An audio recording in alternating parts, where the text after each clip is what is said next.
বাংলাদেশের গণতান্ত্রিক যাত্রাপথের সবচাইতে উজ্জ্বল নামগুলোর একটি বেগম খালেদা জিয়ার মরদেহ। পরিপূর্ণ রাষ্ট্রীয় সম্মান, বিএনপির সর্বস্তরের নেতাকর্মীর শ্রদ্ধার ভালোবাসা, বাংলাদেশের সাধারণ মানুষের শ্রদ্ধা সবই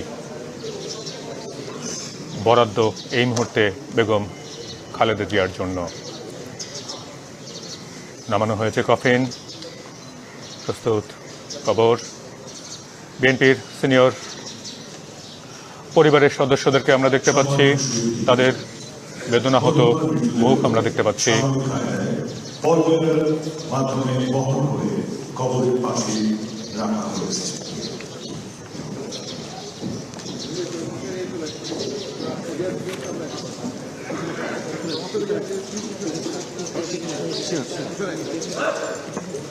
বাংলাদেশের পতাকা ধীরে ধীরে কফিনের উপর থেকে সরিয়ে নেওয়া হচ্ছে।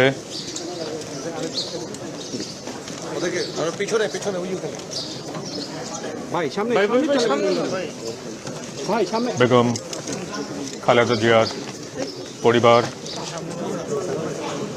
তার গণতান্ত্রিক আন্দোলনের সহযাত্রী, বিএনপির শীর্ষ নেতৃবৃন্দ সবাইকে দেখতে পাচ্ছেন আপনারা। তারেক রহমানকে আমরা দেখতে পেয়েছি, তার মায়ের কবরে নেমেছেন।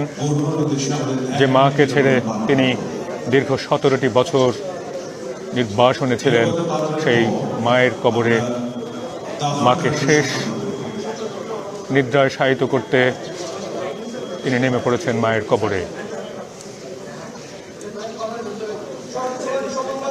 অবশেষে মা ছেলের মিলনের কিছুদিনের মধ্যেই